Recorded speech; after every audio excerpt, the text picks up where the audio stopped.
Good evening. So on behalf of the Religion and Public Life program, I want to thank you for being here tonight for this important conversation. My name is Cleve Tinsley, and I am a doctoral student here in the Department of Religion here at Rice, and also a graduate fellow of the Religion and Public Life program. Tonight we're here to address the Black church and politics. Yet before we hear from our esteemed panelists, I want to briefly frame our conversation, starting with a few key numbers. Many scholars of social movement suggest that the civil rights movement got its start in the Black church, where leaders such as Martin Luther King Jr., Nanny Burroughs, and Ida B. Wells gained invaluable early leadership training. Moreover, as many here can attest to tonight, Black political leaders still seek prominent pulpits in our communities when on the campaign trail. Historically, the Black church has been composed of 7 major denominations. While the religious meaning systems and social organizations of these denominations are similar to those found in broader American evangelical Christianity, African American Protestants typically emphasize different aspects of Christian doctrine, especially the importance of freedom and the quest for justice.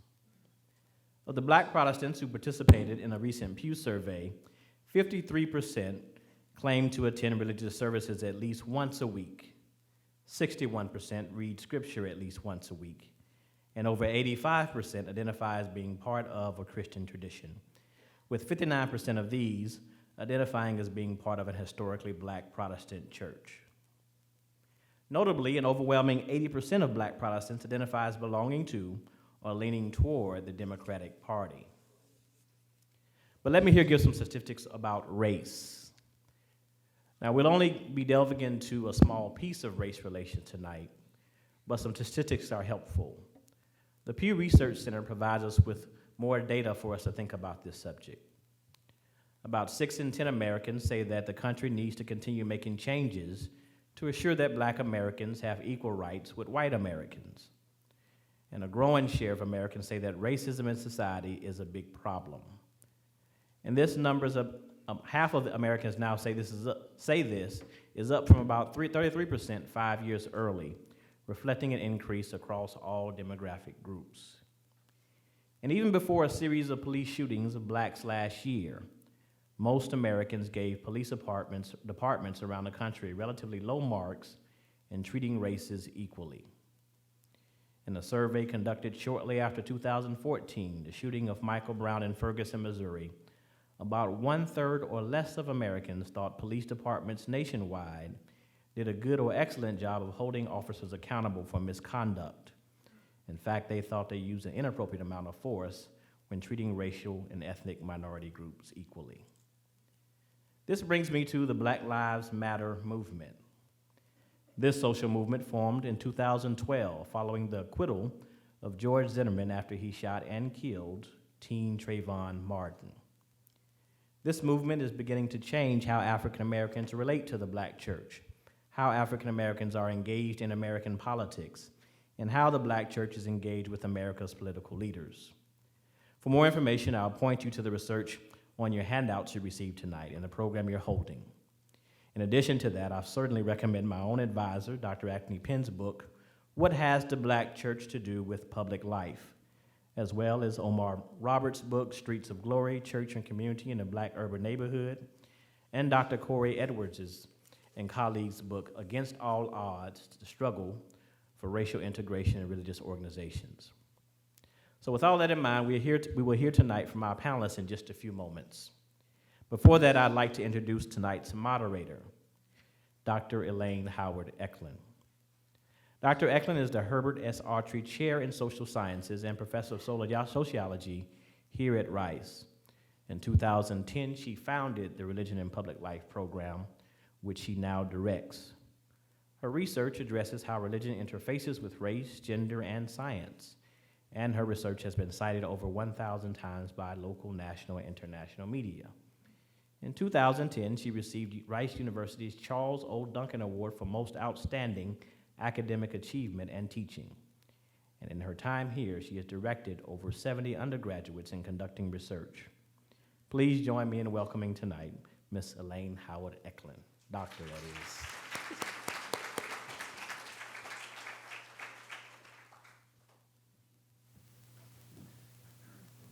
you, Cleve. It's a pleasure to be here. And thank you for being here tonight. The vision of the Religion and Public Life program is to provide real research tools to think more deeply about and create better policy in response to the most pressing public religious issues that are facing our time. We aim to move toward reconciliation and creative action born out of the best research. In order to accomplish this vision, we have a three-armed strategy. To conduct top-notch research, we want to conduct multidisciplinary research on religion in the public sphere, both locally and globally. To train scholars, we want students and scholars at all ages of their careers to develop the right research tools to carry out our vision. And thirdly, to touch communities, and more importantly, to learn from communities, like tonight's event. We want to provide spaces inside the university and outside it for deeper and better conversations about religion in the public sphere, interrogating the idea of whether religion should be in the public sphere, understanding it better when it shows up. Conversations that are informed by research, that influence policy, and that deeply inform media coverage of religion. As Cleve said, we launched in 2010, and we're celebrating our 5th anniversary. In addition to our successes in research, we've also mentored students. We've hosted 40 events for the public. We've brought 50 scholars to the Rice campus as part of our programming, and our research and programming has been covered by the media. We have some exciting programming in store for the rest of the year and for next fall. Next month, we're going to host a series of events on religion and medicine. And on the evening of March 3rd, we'll host a forum of local religious leaders on mental health and navigating these issues in a congregational setting with St. Andrew's Presbyterian Church. In a panel event on the morning of Monday, March 7th, we'll address medicine in the 21st century and the changing role of doctors to healers on the Rice University campus. And that same day at noon at Houston Methodist Hospital, we will host a Grand Rounds, which is especially a training for medical professionals in the medical center, but it's also open for the public. So I hope to see some of you back here for that, or back there rather. And finally, on April 7th, we're joining with Texas Southern University's Law School campus. As we move closer to the election, we'll host an event on religion and the media and politics. Before jumping into our discussion, which I know you're here for tonight, I want to introduce our 3 esteemed panelists. Korie Edwards, to my direct right, is Associate Professor of Sociology at The Ohio State University. I always have to get that right. A scholar of religion, race, ethnicity, and diversity, Dr. Edwards currently leads 2 research projects. The Religious Leadership and Diversity Project is a national study of multiracial church pastors.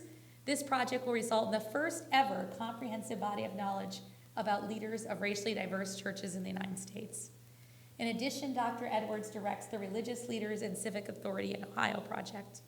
She and her team have looked at Black religious leaders' participation in civic and political activity in Ohio, particularly during the 2012 election.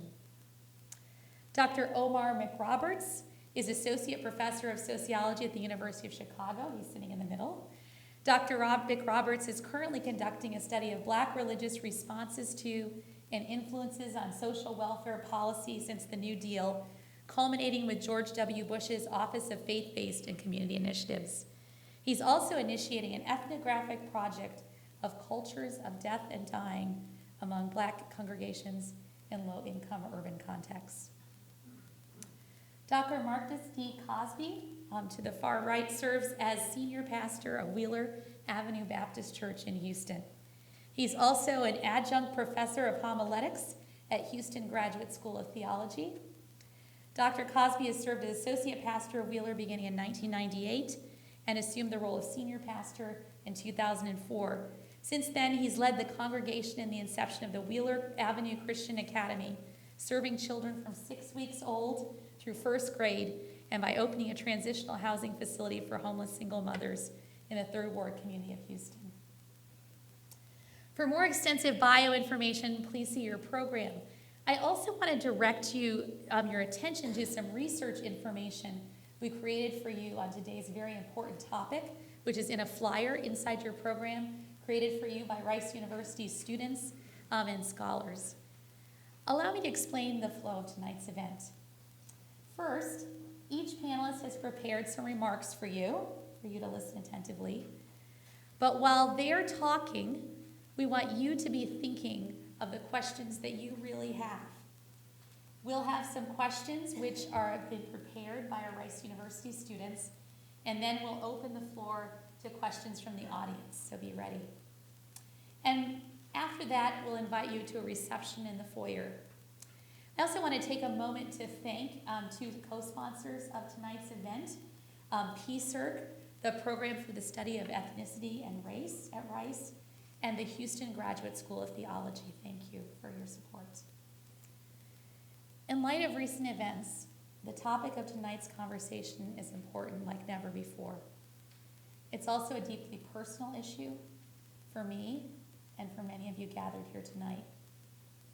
We will not be able to cover everything you came here to know, but thank you for taking the risk to be here. And please continue to take another risk when you're here, to ask hard questions, to get to know people that you don't know, to participate in the dialogue. We intentionally haven't framed for you a discussion of religion. We're going to interrogate whether there is one, the Black church, and we haven't given you a definition of politics. We want you to come here tonight to discover those things for yourself. Thank you so much for being here and for joining this conversation.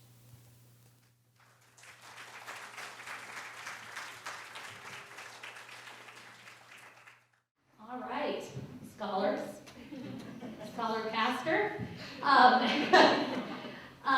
So we're going to start just right down the road, if we could, with Dr. Edwards and Dr. McRoberts and Dr. Cosby, just giving a few orienting remarks, relying on their area of expertise. I've asked them to try to keep the remarks to a few 5 minutes.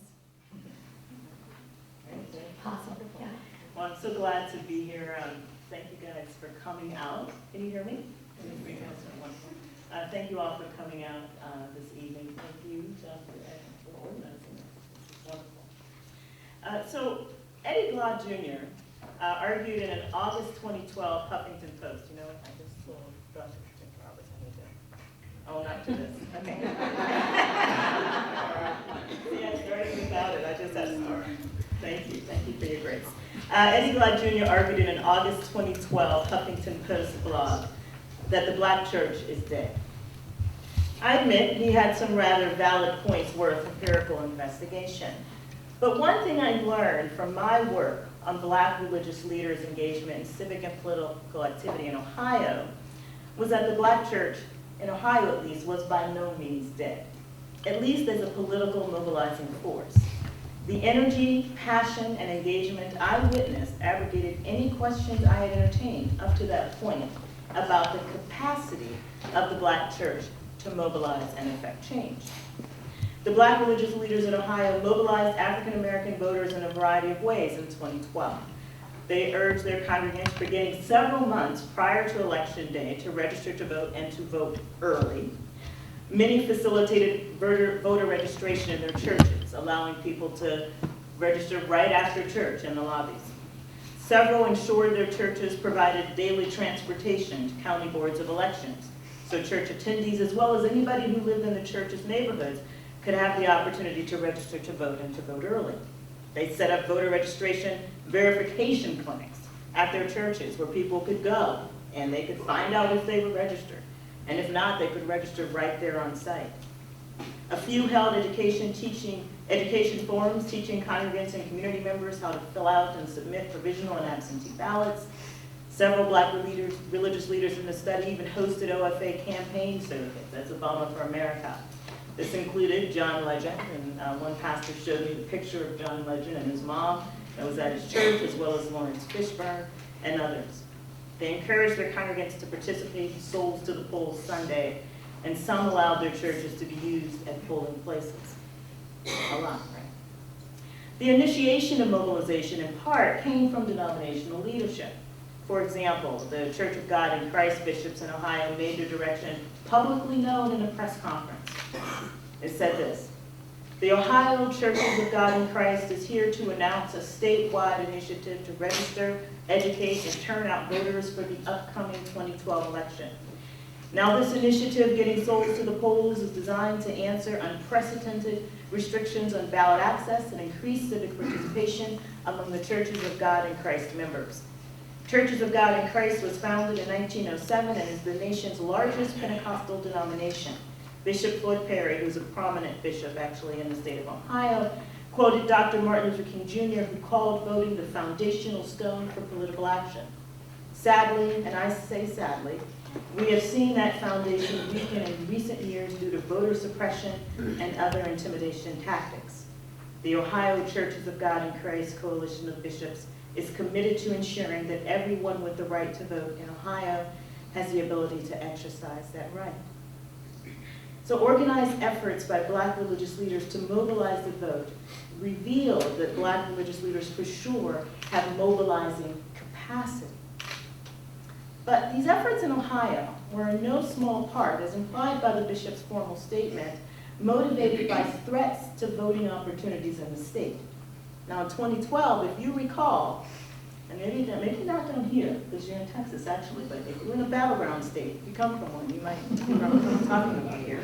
In 2012, if you recall, Republican-controlled state governments in battleground states across the country tried to minimize voting opportunities, which disproportionately impacted people of color, low-income people, people who tend to vote Democratic. Ohio, often touted as the most important battleground state, was no exception. I tell you, we were bombarded with things. The Republican Ohio Secretary of State, I don't know if you guys have heard of John Husted, maybe you've heard of him, tried to eliminate early voting in the state. It so happens that these changes would have eliminated voting the Sunday prior to Election Day, which is the day of the Souls to the Polls campaign that I just talked about, that the Kojic bishops were concerned about, as well as other denominational leaders, not just Kojic.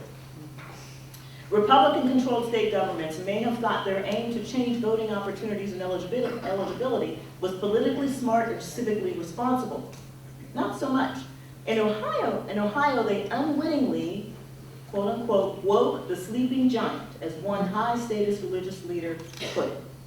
What it ultimately did was provide Black religious leaders and their congregants an easily accessible mobilization frame, one rooted to the legacy of the civil rights movement that would deeply resonate with what it means to be Black in America. And they used it effectively. But at the same time, though, the reason for Ohio Black religious leaders' success in 2012 GOTV efforts is at the heart of the challenge, I suggest, facing Black religious leaders when they aim to deal with 21st century issues facing Blacks. I'm developing this idea in my current book project, tentatively called Pastors and Politics in the Battleground State. And I propose the challenges due to the effectiveness and ubiquity of the colorblind narrative. They have a problem, as do the scholars and other leaders, at clearly framing racial inequality as an outcome of racist structures that also resonates with the masses. Remember, in the civil rights movement, one of the key components or the successes was the ability to come up with a frame that resonated with the masses. It also is due, I suggest, to a strong identification and nostalgia for the civil rights movement. A lot of the Black religious leaders in my study talk a lot about the civil rights movement, or sort of reference the civil rights movement and civil rights movement leaders. As you just heard from that quote that I gave from the bishop, right? He talked about Dr. Martin Luther King. And so what I suggest, the challenge with this, actually, interestingly, is this can orient them to the past and not the present, let alone the future. Lastly, evidence from my work suggests that while they, almost across the board, I mean Black religious leaders, believe that the social problems uniquely experienced by African Americans are the result of social structures, these are the people in my study, a good deal of them, actually about half, also believe that the problem lies with African Americans themselves. This shouldn't be altogether surprising, actually. I mean, even in the work of Mason Nicholson, this is going back several decades, we see the diversity of ideas among African American leaders, religious leaders, as well as the Black people who are part of the quote-unquote Black church. And these also include hegemonic ones as well, hegemonic ideas. Yet, it does add to the challenge of framing social movements, something that's really critical to their effectiveness. So one of the points I want to say here is that while the Black church, for sure, and Black religious leaders have the capacity to be a powerful force in the civic and political spheres of America, and even though they are active in community and civil level social matters, that is for sure. There's a lot of work done at the community level and the city level, and as well as get out the vote efforts. Precisely how they can harness the resources of Black churches to organize for broader, macro level, systemic issues is a little less clear. Now, history though proves that they will. They will. Thank you.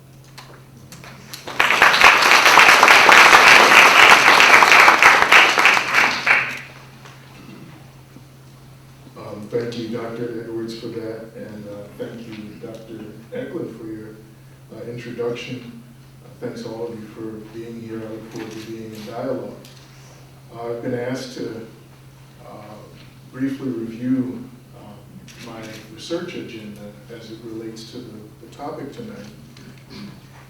My own research agenda arises at the intersection of Black religion, urban poverty, and social welfare politics. And my first book, Streets of Glory, took this up at the very local level through a largely ethnographic study, largely ethnographic exploration of what I call the religious district. This is the dense, diverse religious presence found most commonly, but not exclusively, in poor urban neighborhoods.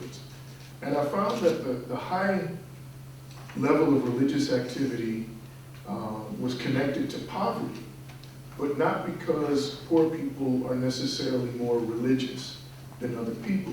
Rather, poor neighborhoods are economically depressed. There's little commercial activity there. And there may, in fact, be a glut of vacant commercial spaces, which are cheaply rentable by small churches with little connection to local community. So in Four Corners, the neighborhood that I studied for that book, in Four Corners, that lack of connection made it difficult to mobilize these churches to attract resources for community revitalization. As social policy is concerned, in the age of charitable choice and in the age of community development block grants, it really matters that so many churches in poor neighborhoods might not be integrated into systems of local community organization. Since Streets of Glory was published in 2003, Four Corners actually has managed some economic revitalization. A commuter rail stop has opened within its boundaries. The neighborhood has secured economic development resources from the city of Boston and embarked on a campaign to attract and boost commercial activity.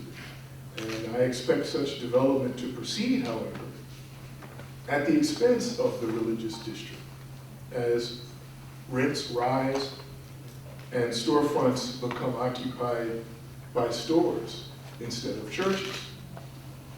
Those churches displaced as a result of economic development will find cheap rents elsewhere. Now, my current research, which I'm writing up into a book, takes the concern with Black religion and social policy politics to the national level.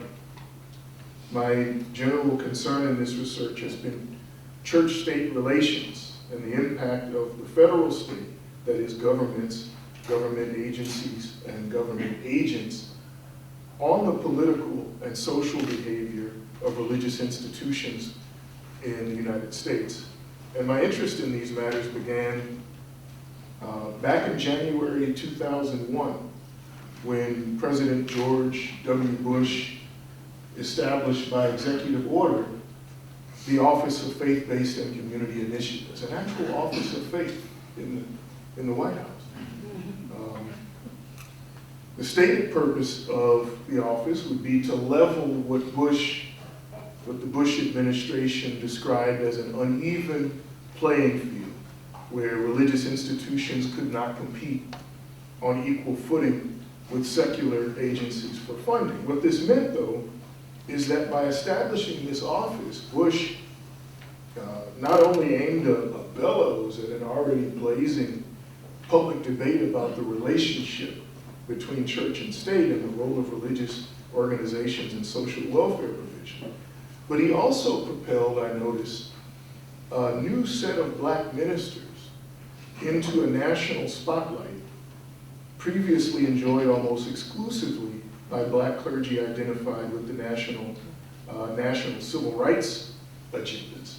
He gets up and announces the establishment of the office, and he's surrounded by largely black and Latino clergy. And I'm thinking, who are these? Well, I've never seen them. And the emergent clergy, these are clergy who are partial to a sort of a congregation-based, moral, individualistic, moral character-building human service strategies, the likes of which were championed by the new office. So it occurred to me that the office might be primarily a cultural vehicle, set in motion to promote a moral, individualistic, moral reform approach to the problem of poverty and other abject human suffering. They would help link local religious institutions with all kinds of funding outlets, not just public ones. Public resources for social welfare are shrinking all the while, right? So that they might act on this moral reform orientation as opposed to other forms of orientation, like, for example, a more social gospel or civil rights orientation that might emphasize collective responsibility for poverty and suffering and structural solutions, rather than individualistic or moralistic solutions to those problems.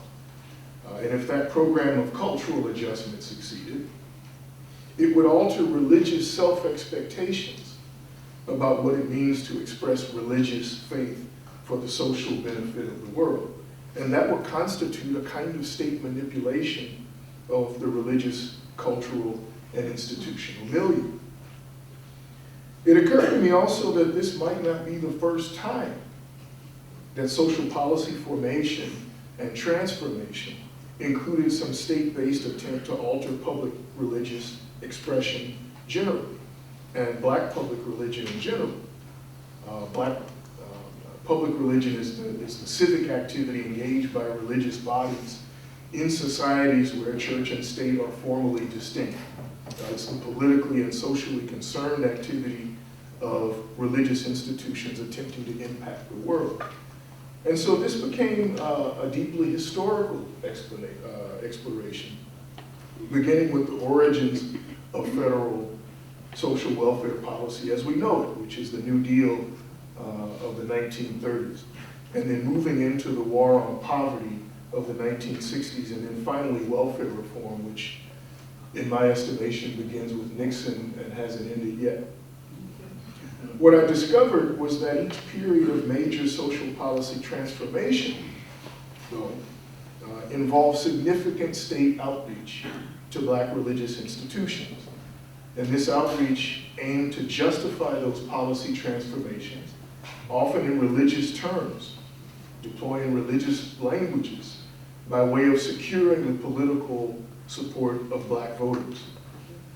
At times, the terrain of black public religious expression and activism was altered by this outreach and by the policy transformations themselves. And in the process, government acquired, through the maneuverings of the welfare state, more and more institutional capacity to engage in such outreach. So that by 2001, we actually get an Office of Faith in the White House, in the executive branch. So against this historical background, Bush's Office of Faith-Based and Community Initiatives appears to elaborate rather than break from patterns of state-based public religious activity initiated during the New Deal and institutionalized during the war on poverty. The lesson for our understanding of church and state, though, is that not all of the most significant influence of the state over the churches has been through formal judicial wranglings over the separation of church and state. It turns out that, particularly for the African American churches, the process of federal social policy formation and justification has been an extraordinarily important vehicle of state influence on religion.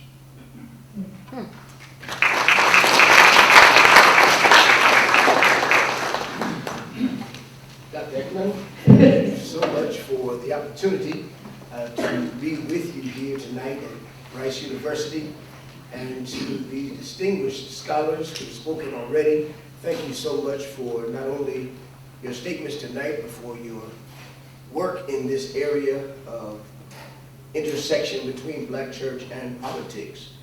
I am delighted to serve, as has been mentioned, as the pastor of the Wheeler Avenue Baptist Church here in Houston. And we have, I suspect, prided ourselves on being politically engaged as a church body, a church institution. And I'm delighted to see so many members of Wheeler Avenue Church here. They never let me go anywhere by myself, and I'm very grateful for that. I have some support in the room, so I'm grateful for that. And then I see the president of the Houston Graduate School of Theology, where I'm privileged to serve. Dr. Furr is here as well. So I'm surrounded by friends and family, and I'm delighted to have that as an experience. I guess we could have had this at Wheeler Avenue. So as Dr. Edwards was speaking, in her first few statements, it seemed as if she was really kind of describing Wheeler Avenue Baptist Church. When she spoke of the souls to the polls, we called it actually pews to the polls here in Houston. We were seeking to be politically engaged to ensure that the members of our congregation understood the responsibility of every individual in the society to go to the polls and both register and then vote. Political engagement of the black church, which is yet to be defined, is very significant. And I'd like to address it, I suspect, from three perspectives. From a tripartite perspective. When we think of the work of the black church, and I am one who is blessed to be a product, a sincere product of the black church, having known that experience all of my life, having been developed and even cultivated in that experience, matured, grown up in that experience, and having not left it at all. I've learned much about it and its very unique variances from place to place. But I am grateful that the black church has always been the hub of the African American experience. And when we think about that, when we think about the black church as the hub of the African American experience, I'd like to think first historically, because if you think from a historical perspective, the black church was the place where, in a historical fashion, everything that individuals needed in that community could find their resources within that space. So when you think about the black church, everything that was taught educationally, everything that was conveyed politically or civically, everything that was learned in terms of manners and how one is supposed to govern him or herself, all of that was taught through the black church experience. A very holistic kind of movement was found historically in the black church experience. And so when we think about that, and then we think about the civil rights movement of the 60s, we think of the leadership of that movement coming from being birthed in the black church. When you speak of Dr. Martin Luther King Jr., we often think of him as a wonderful civil rights leader, as he was. But at his heart, he was a preacher. He was a preacher who used vivid imagery from the biblical perspective to help others understand the necessity of social engagement. And so what he does with his messages, with his speeches, is to ensure that persons who hear him speaking with a church background or with a church ear, they hear the imagery of the scriptures coming through, and they understand how important it is to be engaged in political activism or social activism through the biblical perspective, about which I'll speak in just a few moments. So in a historical context, even before the Civil Rights Movement, you have the AME Church, for instance, who produces the Reverend Jarena Lee.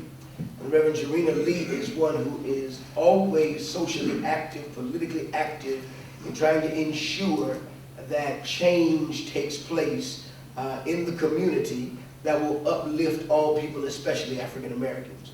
That's one example, Jarena Lee. I heard one of the previous speakers speak of Ida B. Wells and of others of that ilk, who ensured that individuals understood that to be a part of the church meant that you had to be engaged in community. There was no distinction between church and community.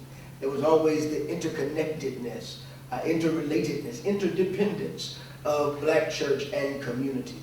And so for us to think from the historical perspective, the black church has always been that voice that says there must be some engagement in the political process, in the social process, to ensure that transformative realities would always be a part of the experience of the African American life.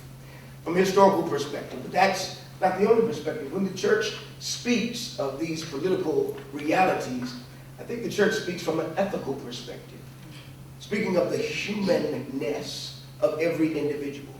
And when we think about the humanness of every individual, it behooves us to think about how the church must always share or even promote the reality that every person deserves to be uplifted. Every person deserves to have a space at the table. Every person deserves to have his or her voice heard. And so I think the black church has always been a part of sharing that kind of responsibility from her pulpit, from her Sunday school classes, from whatever gatherings she may have had, to ensure that persons were actively engaged in making the ethical voice be heard.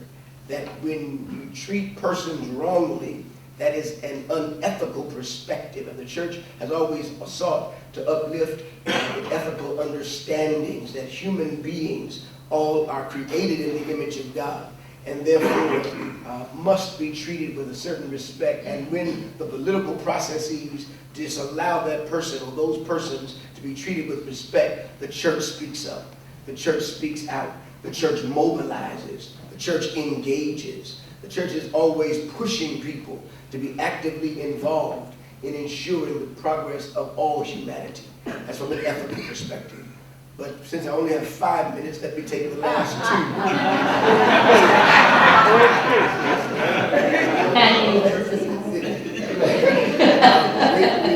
2. And you have to be really careful with black preachers. We say finally 3 or 4 times. So finally, we talk not simply from the historical perspective and the ethical perspective, but we must talk from the biblical perspective. And when we speak from the biblical perspective, going again to every person being created in the image of God, bearing the image of God, every person understands, especially from the ministry of Jesus, that the downtrodden, the dispossessed, the disenfranchised, the oppressed are supposed to be relieved of that oppression, that disenfranchisement. Just using the ministry of Jesus because of the time limitations, I will only go from that perspective. Thinking about the ministry of Jesus is always on the side of the oppressed, as one theologian says, that God is always on the side of the oppressed, seeking to set the captives free. One writer says that every part of the biblical record is written under some form of oppression.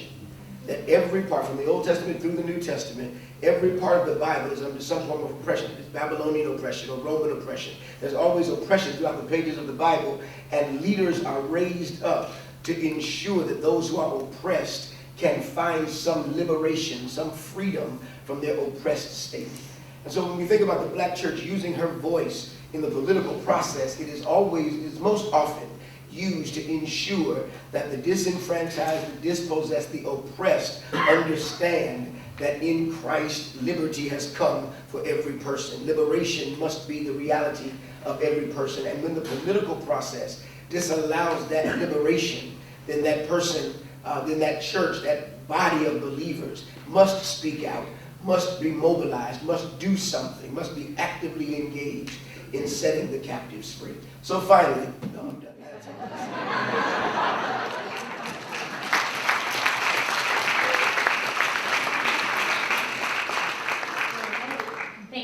Thank you to each of you. Thank you. These are some questions that our students have written, and I want to ask them to you, and then of course you all be thinking of questions you have as well, be preparing them if you would. Whoever wants to answer. Do you think that Black churches have given sufficient response to recent acts of violence in the last year?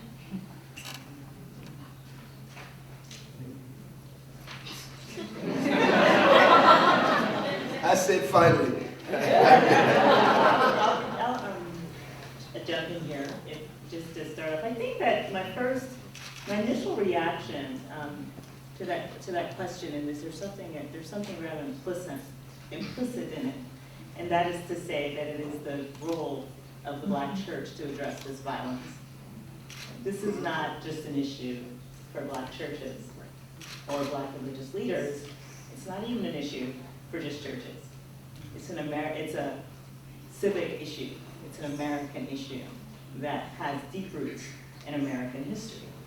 And so I think that we must take responsibility for it as a society, rather than think about it as an issue that's at the feet of Pastor and his colleagues.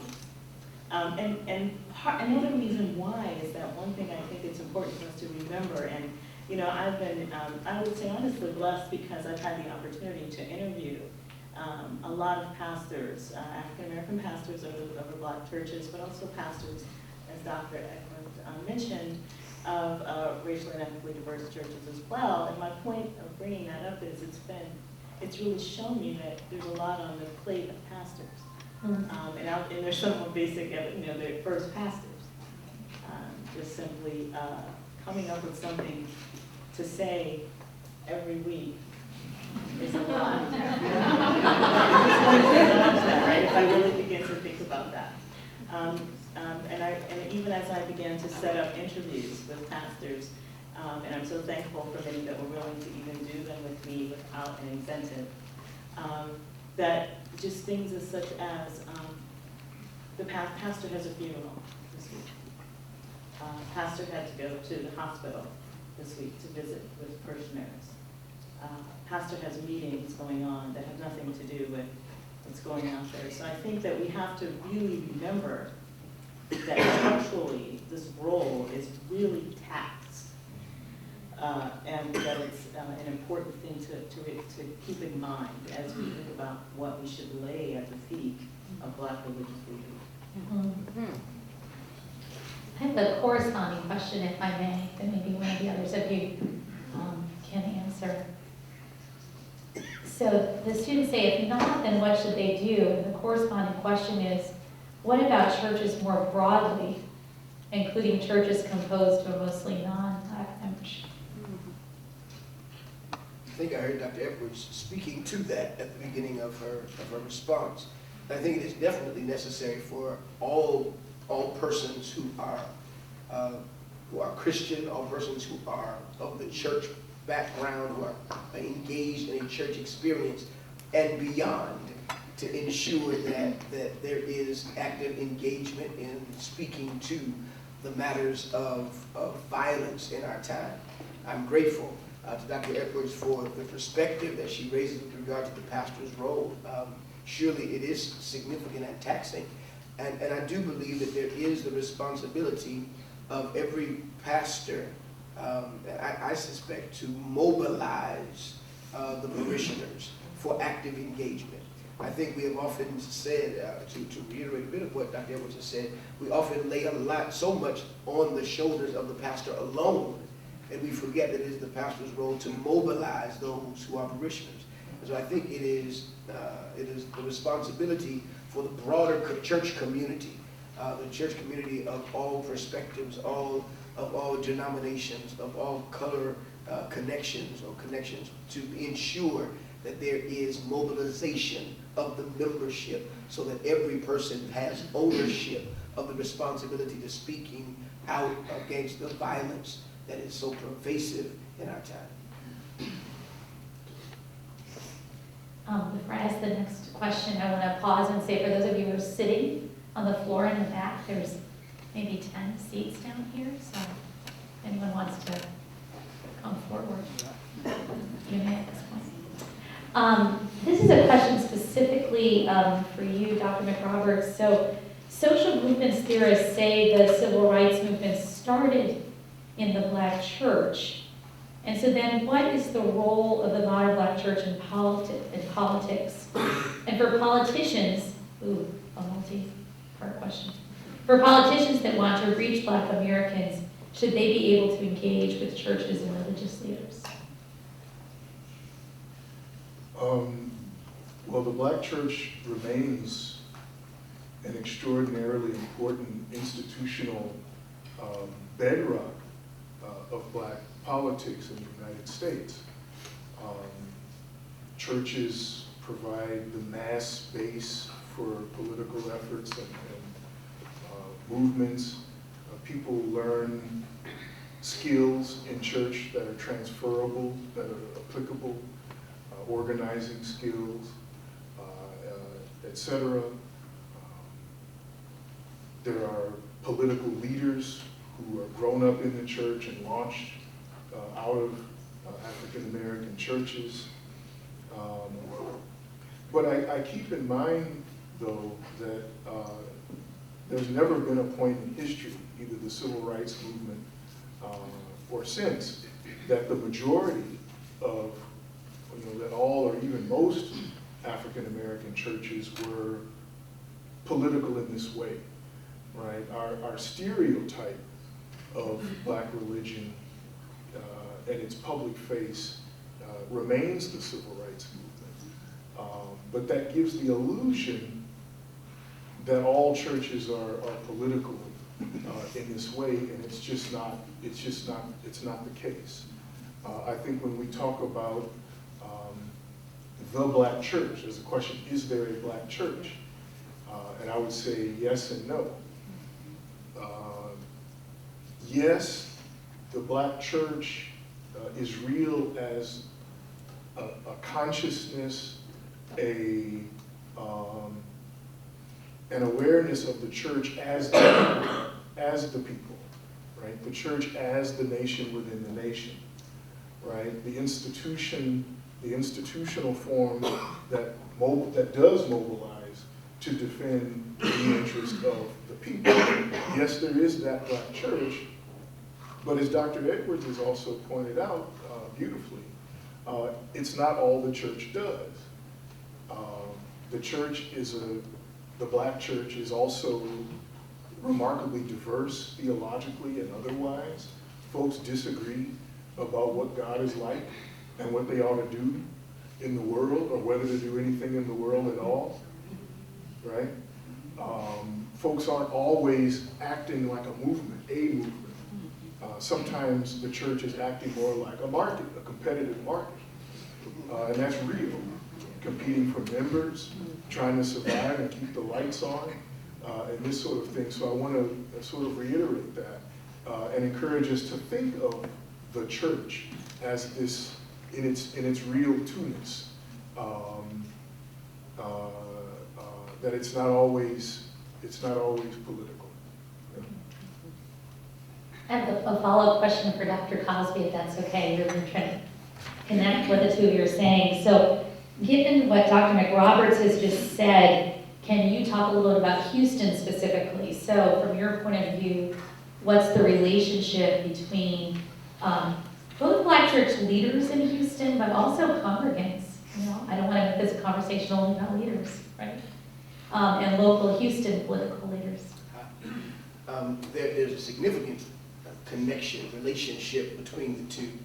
I'm grateful that Dr. McRoberts mentioned and reminded us that the Black church is by no means a monolithic reality, that there's so many diversities within the Black church experience, whatever that Black church experience is.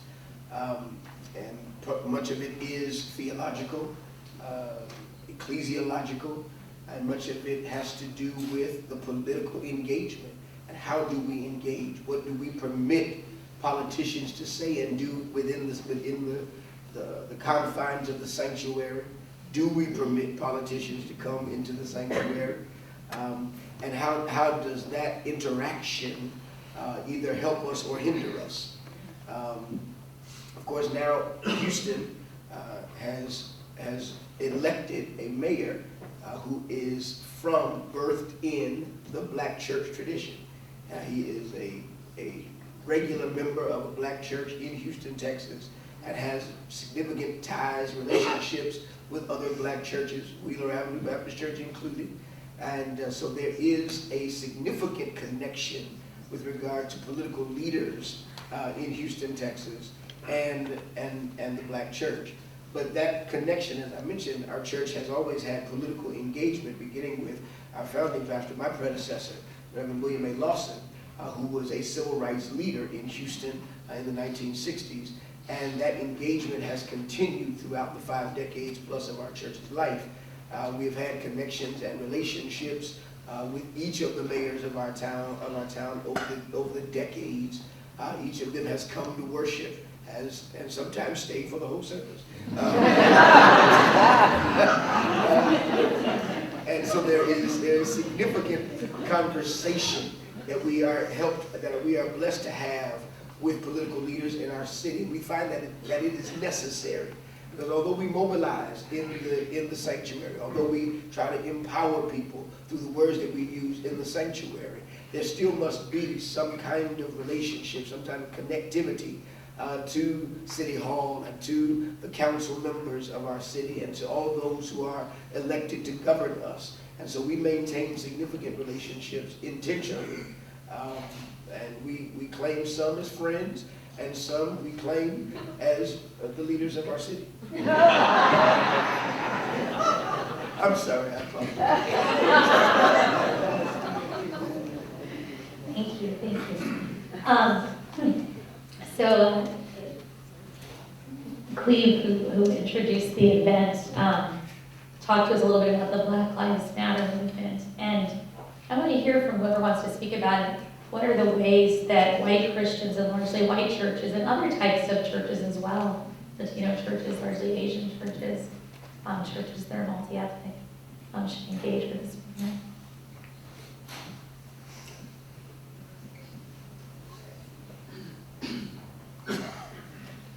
I think the most important thing, not so much to try and join the Black Lives Matter movement. It's an amorphous movement. It's hard to pin down. I think deliberately so. I think the most important thing is for religious institutions of all races is to try to engage the issues that Black Lives Matter is trying to elevate to a level of national priority. And that means forming dialogues in your own communities, finding ways to highlight and challenge and to problematize the violence taking place in your own communities. So I don't think this is a matter necessarily of becoming a card-carrying member of something. I think the Black Lives Matters movement is a meme of sorts, and I mean a meme in the classical sense of the term, as a cultural idea that operates like genetics. It sort of multiplies itself and ramifies out and impacts multiple institutional spheres. Yeah, so I say embrace the meme, don't worry about joining something. I think that's a really important question. It's sort of on a more practical level, one way in which I see churches with various racial and ethnic compositions in Ohio get engaged with something like the Black Lives Matter. And I think using it more as an example than the actual movement per se. Or maybe we want to say anything that really is addressing race explicitly. Has come through the faith-based community organizing movement in the state. And there's some research that suggests that that's becoming more and more useful for some types of movements. But I think there's also something else that Dr. McRoberts mentioned that I think is important, and that is to say that there's, think about the resources that particular congregations have.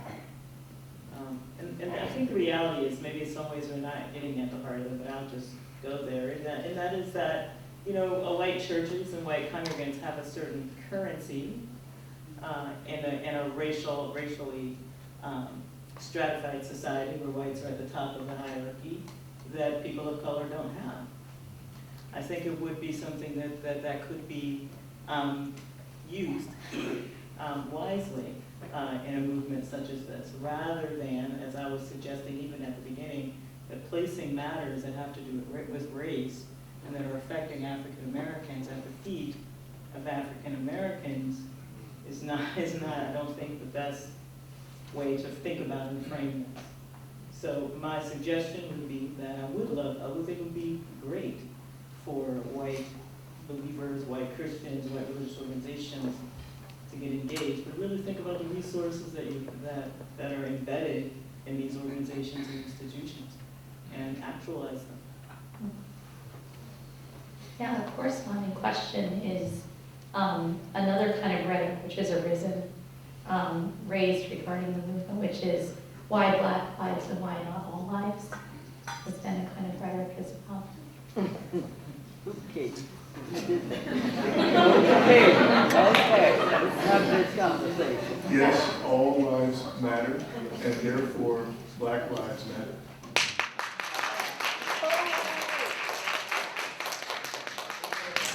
That's it. All lives matter, and therefore Black lives matter. That's not the premise of Black Lives Matter. The reason why Black Lives Matter responds is because Black bodies are disproportionately affected via violence or oppressive methods, which was the impetus of why we came up with this Black Lives Matter movement. It's not, yes, theoretically, we would like to think in utopia that all lives matter. We get that, that's a given, yes. Humanistically, yes, that's a part of who we are. But the facts of the matter are, when you look at certain areas in our country and certain people of color, specifically Black people, they have been disproportionately affected on so many levels that has to be a cause to say, hey, look at us, look at the problems we've been dealing with, let's shed a spotlight on it, and we're bringing it to your doorsteps to help us, or I wouldn't even say help, we're going to bring it to your doors to make it an issue that is going to be dealt with. So when we say all lives matter, it is a little bit of dismissiveness. It is a backhanded.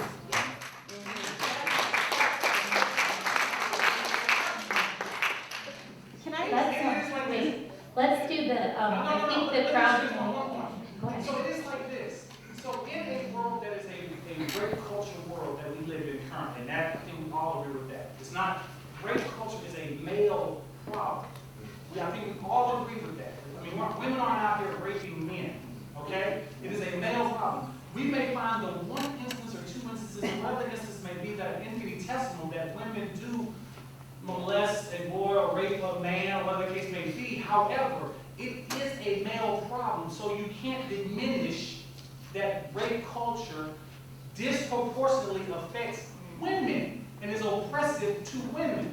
That is analogous to why we say Black Lives Matter. I want to move now. I think those are our questions for the students.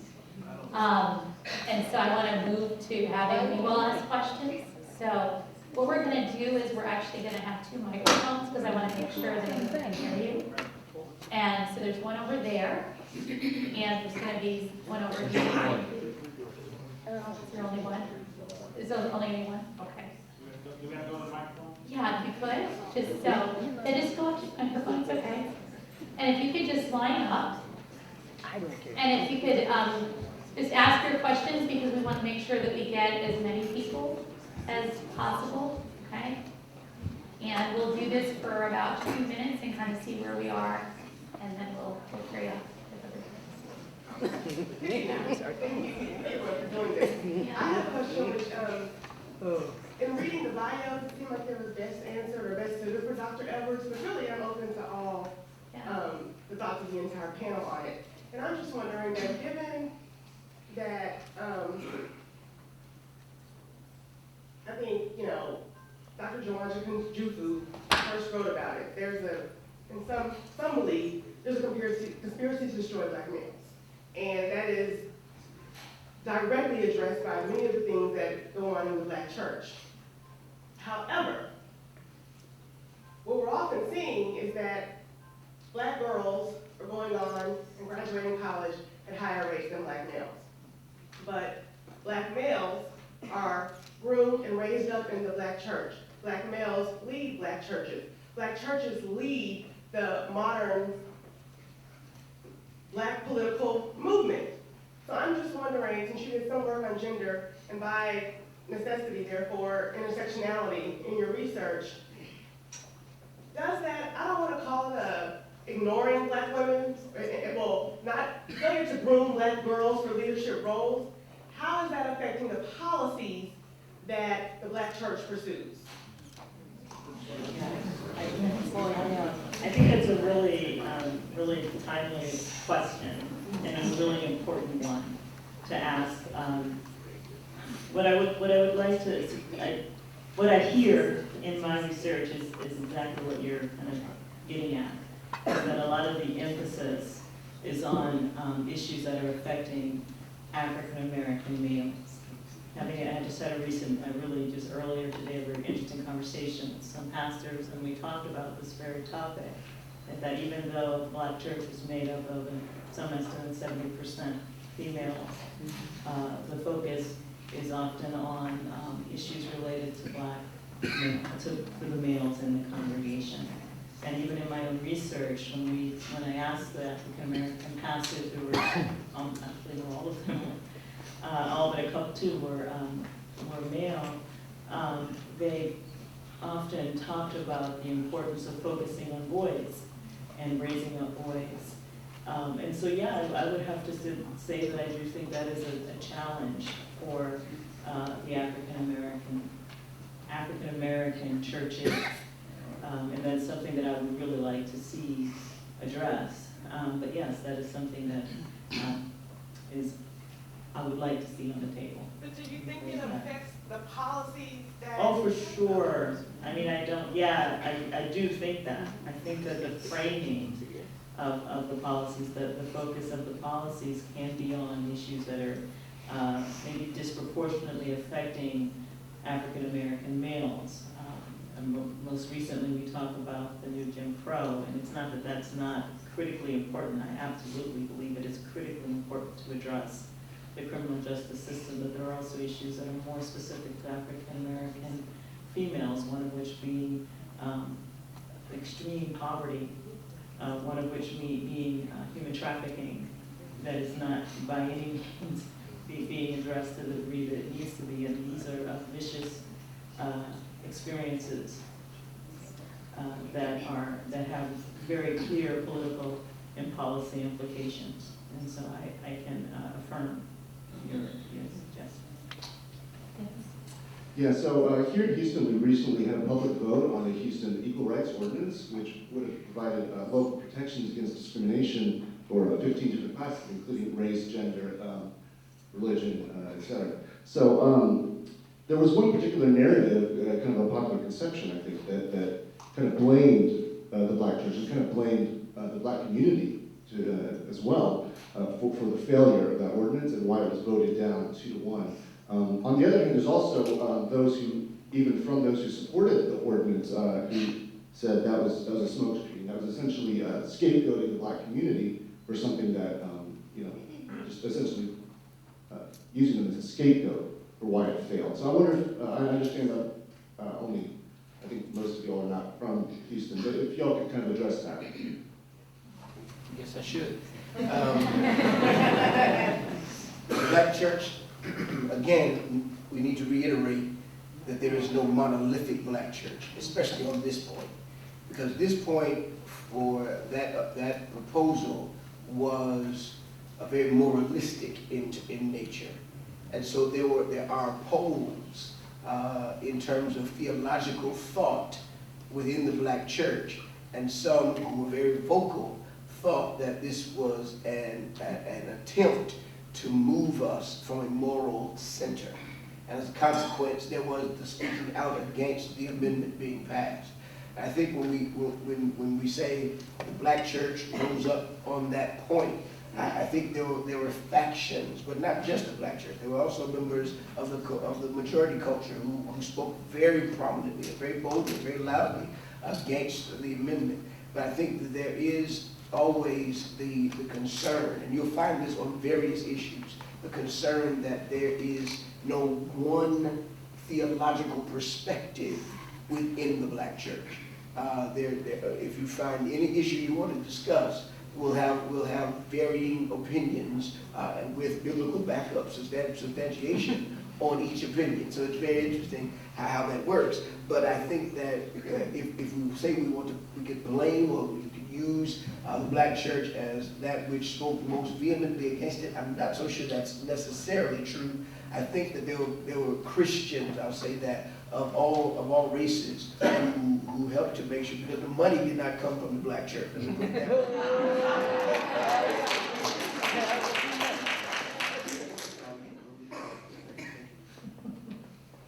Greetings.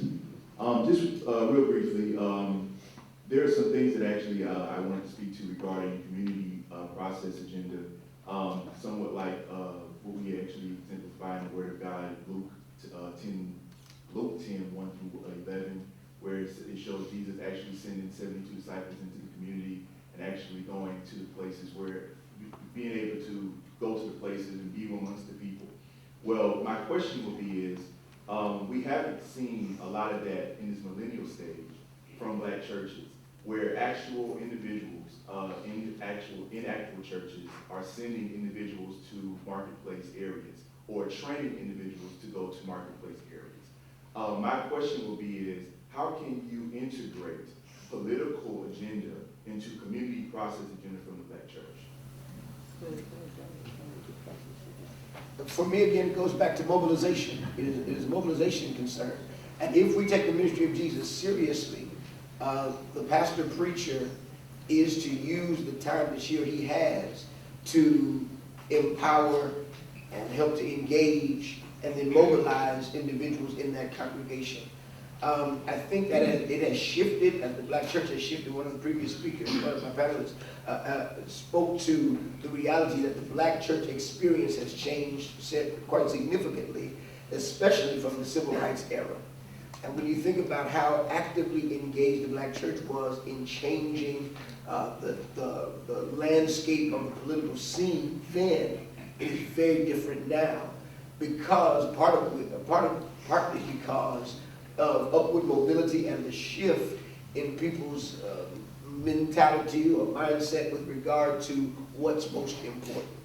There are some who have access to greater degrees of advancement who don't feel like that mobilization is absolutely necessary as it was in 1964, 63, or 62. And consequently, the pastor's perspective in many instances has shifted. And so there is not always the social gospel that is proclaimed that helps people to understand it's not just an individualistic experience of relationship with God, but it must be love God and neighbor, as Jesus teaches. And when we fail to teach that gospel and only speak about the advancement of being in relationship with God for the individual, for the person, upward mobility for the individual. And the theology of much of contemporary Christianity has now shifted to only talking about individualistic progress and productivity. And when that is pervasive, you will never get social engagement. Because I'm just excited about getting mine. My breakthrough, my blessing, my whatever. And if I get mine, everybody else ought to have the ability to get theirs as well. And that is a different theological perspective from what was the powerful, socially engaged black church, especially in the civil rights era. Yeah.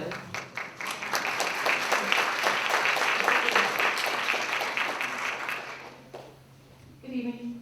A very specific question regarding Black liberation theology and I guess churches or ministers that embrace this theology. In any of your research, have any of you found or discovered how this theology is threaded into political awareness in the Black church? This is a two-part question. So the second part is, do you think that this your opinion, that this theology has a relevant place in political awareness within the Black church? I was actually specifically interested in understanding the extent to which the African American pastors that I spoke to affirmed that theology, at least in some way or another. And I would say that I asked them specifically what is the role of the pastor for them and for black pastors specifically, and they actually talked about that it's critically important to be a pastor to the people, to the personal, being a priest, but also being prophetic. And so I see this as being still quite critical to how black religious leaders think about themselves.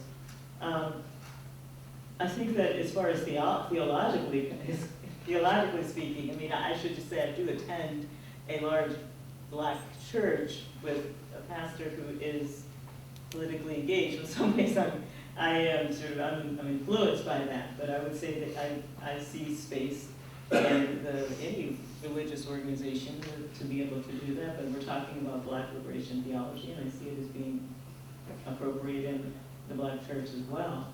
Of course, you have to be careful about how that's done. You understand that it can be sensitive to the law. But given what Pastor just talked about, the importance of recognizing that oppression and bringing freedom to people and groups and societies is so critical to the gospel, then I can't see why you wouldn't talk about liberation in the church as well. Good evening, everyone. I'm Jonathan Mack from the People's New Black Panther Party, but I'm representing myself as an individual as well. I'm from a several neighborhoods, where they have just as many churches as they do liquor stores. So the way we come up, we always had church. It was always there. But yet, still most of my peers are either dead or in the penitentiary. And a lot of us just aren't doing much with our lives. So with that said, I see the church as largely being a failure in the community. Now, I'm not saying that you guys are failures. I'm not saying that as far as you guys personally. Thank you so much. But what I'm saying is this stuff we have here is entertainment, which is largely what we have at church, because I've heard the best sermons I'll ever hear in my life, all my life. And it's just something good to hear. So I guess when I go out and I go to rallies and I go feed the homeless and we go do this and we go do that, we don't see church people there hardly. We might see one or two every now and then, but yet when I go drive on Sunday afternoons, I see these churches full of cars. But I don't see a call to action. I don't see a plan of mobility. You kept using that word, mobility. But I'm not seeing the mobility in the call to action from the churches, and I'm not seeing the pressure being put on people like you to the other pastors that don't believe in mobilizing. So when it's come to people like me, that's not a member of the church, and I don't say praise you, thank you, hallelujah, and nice to meet you, brother, every time I meet somebody, then I'm just a regular dude that walk up and don't really have a voice because I'm just a street dude that's out there trying to do something that's not really in the church's priority. So I guess my question to y'all is, I don't want to do all the entertainment talk. Do you have a call to action and a plan to address the churches, all the churches in the community, to get to them and let them know we need to be out in the streets dealing with people? And if you don't have one, why not?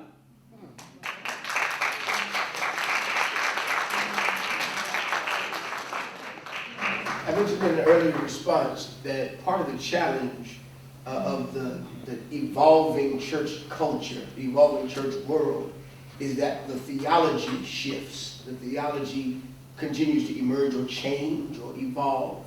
And I probably won't even use the word evolve, but it continues to change.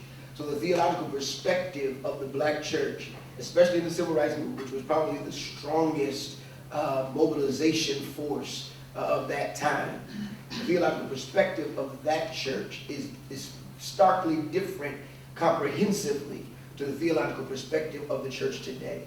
And so when we think about those differences, that shifts how churches respond to varying things. I think now there is sometimes the response to the Trayvon Martin experience. And so when Trayvon gets shot and killed, then churches rise up and move to action. When, Eric Garner, so when we have all these black lives strewn in the streets, black bodies strewn in the streets, to use a narrative from the past, like strange fruit. When we have that no longer on lynching trees, but now just laying in streets across our nation, then churches begin to rise up with a more vocal kind of reality. They speak more loudly and try to make change happen. I think you don't see that as pervasively in some places because that's not necessarily every church's top priority. And it's just the truth of the matter. It's not every church's top priority. You will find some very socially engaged black churches, and you will find some very non-engaged black churches. Just like you'll find very engaged people like yourself and others who are not like yourself. I think there's the diversity of church. And when we talked about the church, black church, not being monolithic, you can't say that every church is supposed to be like every other church, because there are different priorities for those churches. And sometimes that is denominationally imposed. Sometimes it is imposed by the pastor. Sometimes it is imposed by the congregation. Because every church is a different kind of, has a different kind of reality. So there are some churches. I would not say that the churches are engaged in entertainment. I do find that offensive because that's just not reality. There are churches who are very sincere, very genuine, and authentically called to do what they do the way they do it. And sometimes it is, for whatever reason, it is an internal reality. So they huddle and they get themselves together for whatever they're doing there. And then there are other churches that it's more of a huddle to get back onto the field and make a difference in the landscape of our communities. So I think there are differences from church to church, but in the grand scheme of things, you will still find churches in 2016 that are very actively engaged in trying to make a difference in the lives of individuals in the community, whether they are members of the congregation or not. No disrespect, brother, but you just did exactly what I have a problem with. Talk to you. I asked you a specific question. I asked you all a specific question. I said, what is the plan and call to action? And you talk for all those minutes without answering the question. If we have meetings like this without a call to action and a plan to let's actually do something, what can I wake up in the morning and go do to support this cause? Then it's just fluff, my bro. You didn't tell me what the cause was. I asked you, what is your call to action and plan, and how do you plan on dealing with actually getting to you actually speaking with other churches and getting them to be more involved? Because I said, do you have that plan, and if you don't, why not? See, that's where you have to understand that there is not the opportunity for every person to just talk to other churches. That's so broad. That doesn't really happen like that. Other churches have priorities, and you have to deal with the reality that pastors and church leaders have things that they are called to do. There are groups of pastors and groups of churches in all cities in our country that gather together with plans of action to mobilize and make differences in the communities. And so there are always persons who are actively engaged. What is my plan of action to engage churches? That's not what I do. That's not what I do. I'm actively engaged in communal efforts to do that, though. I'm not the leader of the group. I'm a member of the board of the Proctor Conference, which is a socially engaged social justice movement that tries to make differences in all things that are political and social in our community. It is a black church engagement with pastors from all across the country that gather together to make differences. When the hurricane hit in New Orleans, we were there. When Black Lives Matter became a major issue, we were there. So we go to places and make differences in the lives of people who are dispossessed and disenfranchised. So in my personal platform, no, I'm a part of a group that helps to do that. And that's what I believe my calling is. And that's how you can't necessarily say every person has to do it one way. I believe we can all do more, that's all. Oh, absolutely, absolutely. No doubt, no doubt.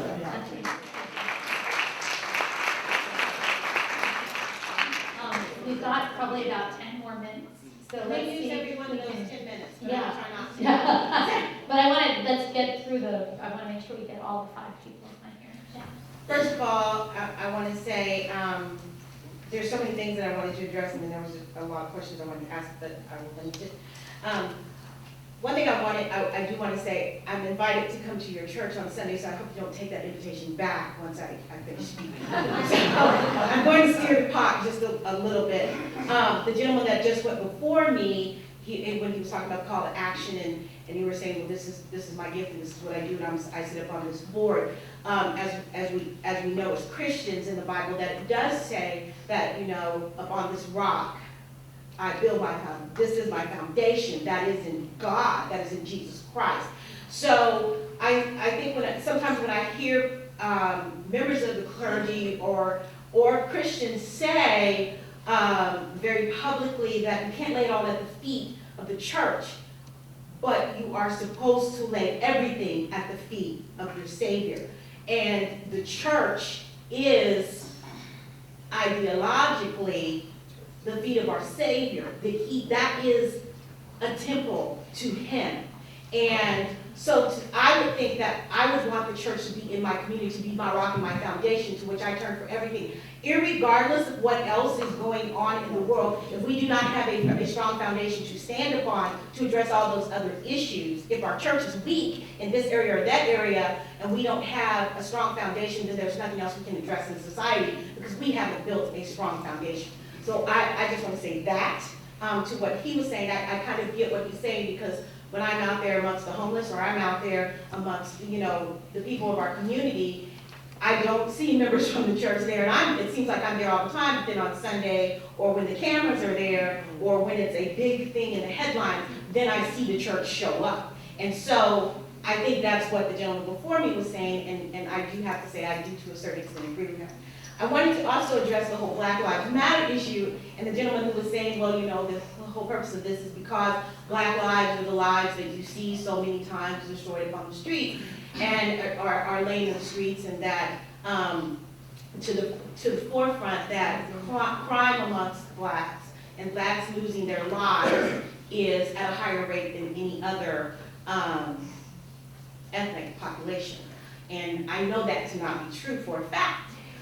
So one of the things that I will say is, yes, there is a high rate of violence in the Black community, but what we need to say personally first, because self-responsibility comes before anything else, and if you can't take self-responsibility, you certainly cannot help others in your community to be responsible, is that Black lives have to matter with Blacks first and foremost, and then once we show that our lives matter to us, meaning there is no Black on Black crime, then we can begin to say Black lives should matter to everyone. But see, hear me out.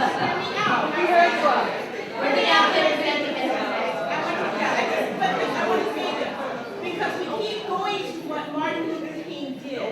We keep going to how Martin Luther King brought people to the civil rights movement, but the way that he was able to do that was to bring African Americans together and say, look, our lives have to matter to us, and when we show everyone that our lives matter to us, So we're going to do something now. Because we only have about 5 minutes, I'm going to ask that those who have questions, not comments, but questions. What we're going to do, I'm going to ask our panelists, if you don't mind, if our panelists can listen, I'm going to try to get all the questions out, and then we can try to take some time to So then. we just can take all four. Exactly, I'm gonna try to take as many questions as we can. Yeah. Okay, in 1970, I was a Title I counselor at HISD when the federal government said that we were to integrate. And I rode the buses with the kids, kindergarten, first, second, third graders, as they were jeered and went into from an all-black school to an all-white school. So here we are, 50 years later. Why are we where we are now? Why haven't we gone further? I want to say, how long, oh Lord, how long? What are we not doing that we would do? This is good, this, but more needs to be done. Thank you. So while we sit here, what can we do? I'm gonna hold a mic.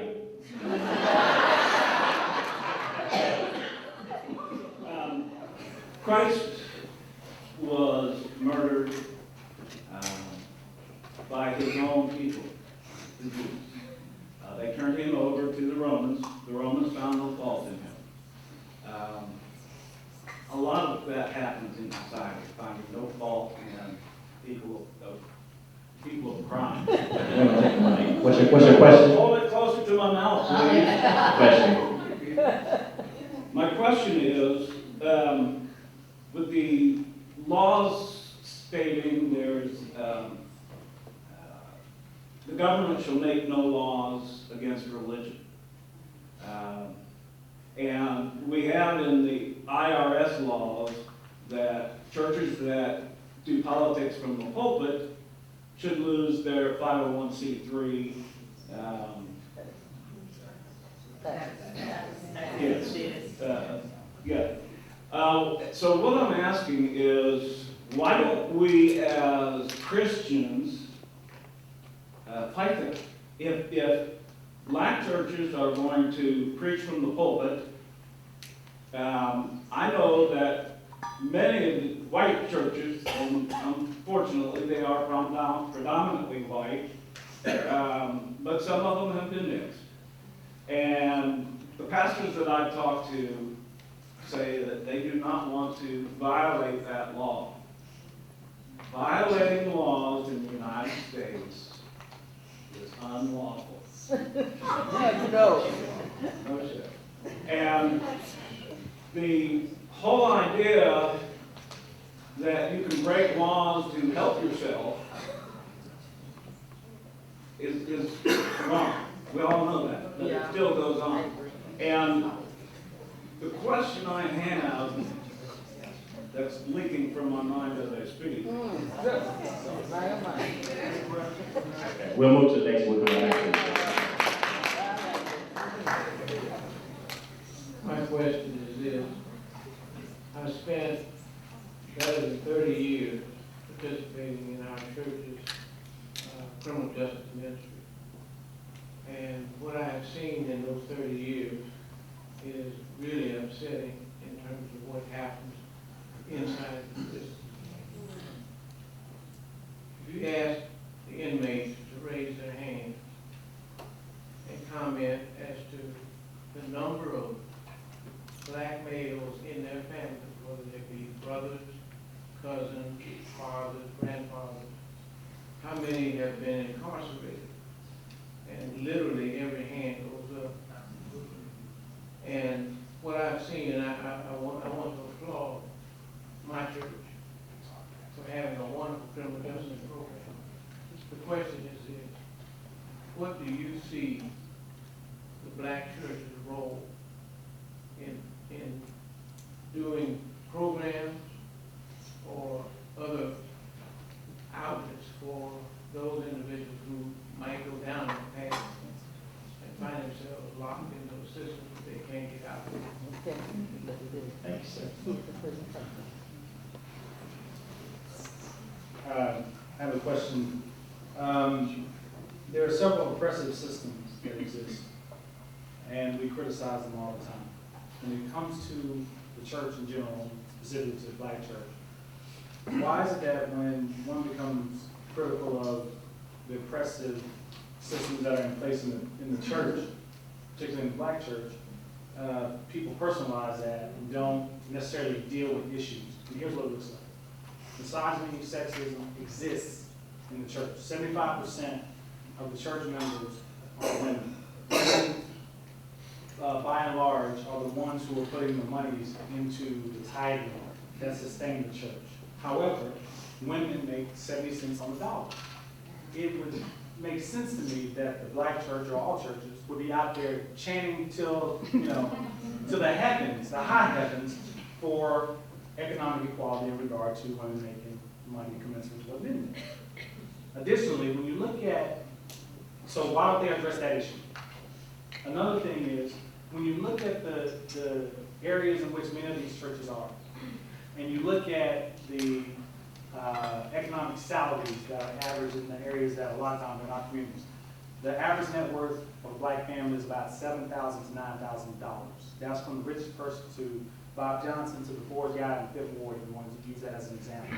That's $7,000. The average net worth of a white family is $140,000.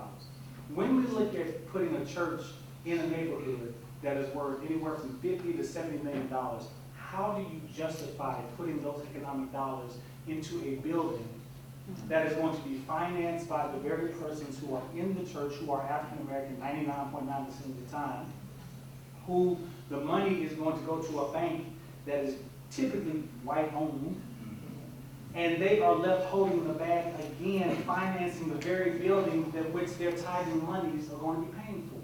So in what this gentleman is talking about here, I believe there has been a failure for the last 50 years, if you want to say, since the Civil Rights Movement, of what our black churches are bringing to our communities from an economic standpoint. And I'd like for you to address that. Thank you. Okay, so we have 5 questions, right? So we have the question of why are we still having this conversation? A question of, I think you sort of raised the question of, should churches be political entities? Well, it was more, why don't we work together to either change the law or follow the law, which is, what people should do, is follow the law or fight to change it. Then we had the question of addressing inequities in the criminal justice system through churches. And then we had a question of how can churches themselves look at themselves and the kind of structural inequities they have within those congregational contexts, particularly around issues of sex inequality and other issues that the gentleman. I'd like to make one comment. Dr. Cosby, we have a whole reception after, Dr. and I want to Cosby, say they're I going to really take the floor. appreciate what you bring to the table.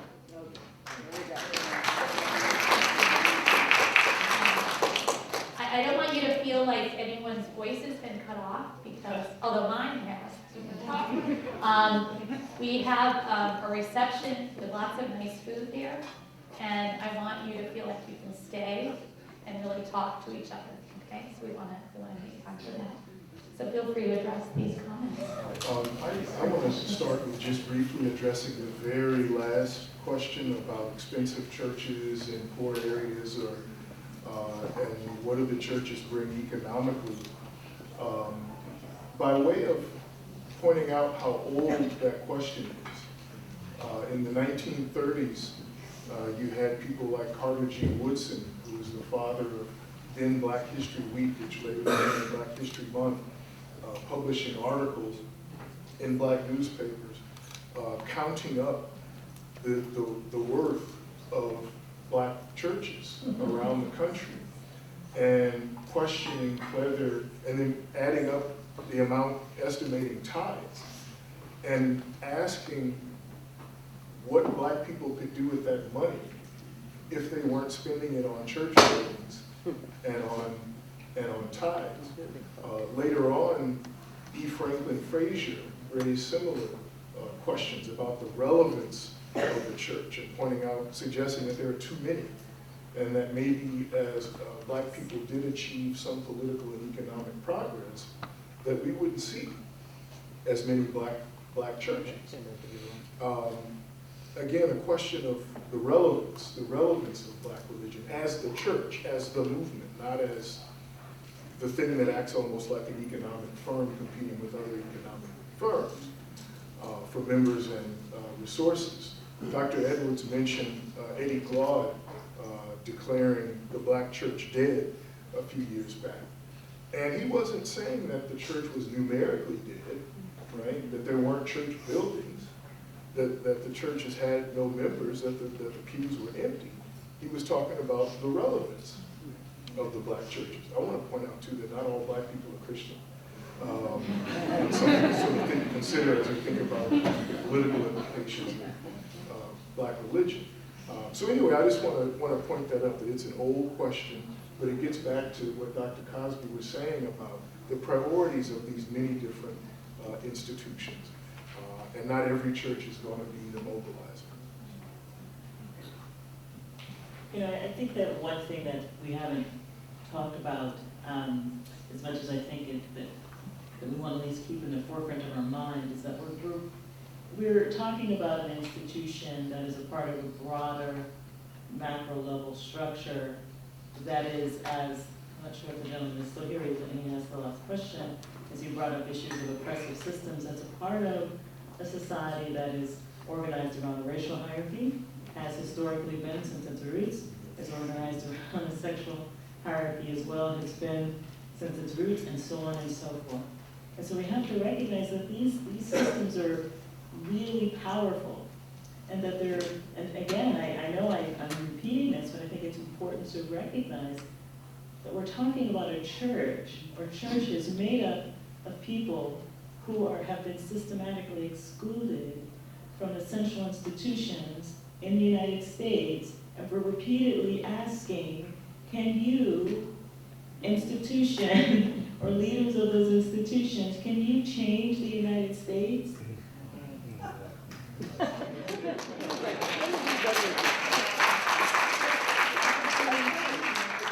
Because I think that the orientation, and I guess in part it's because that's the title of the discussion, and I get that. But I do want to, I believe very firmly in the power of the African American churches. And we see, it's in fact quite amazing that some of the most critical movements in the United States history have come from and been led by people who are on the margins and who are oppressed. The abolitionist movement, African Americans were central to that, as well as women were central to the abolitionist movement. And of course we understand that black religious leaders taking next to nothing really relative to the wealth of the United States and really pushing the United States to do something different and be more inclusive. And I'm being very politically correct there. But I want to emphasize that we really need to turn our eyes and our focus to the macro level structures that are reproducing, that have reproduced and continue to reproduce a racially and racist organized society. If we don't do that, then we will miss the boat. And going in on the tide, just real quick, even the question, and I appreciate the ministries of churches that are reaching out to inmates. And the gentleman was asking, what can we do? And I believe churches are doing a good deal of reaching out to inmates. I think most churches I've talked to have a ministry that reaches out to inmates. This is a huge system that is continually rolling in and out. African Americans and Latinos and Native Americans. I know that we can't enter the criminal justice system. And so we have to have a bigger eye and pay attention to not, I think we're getting our eye off the prize here.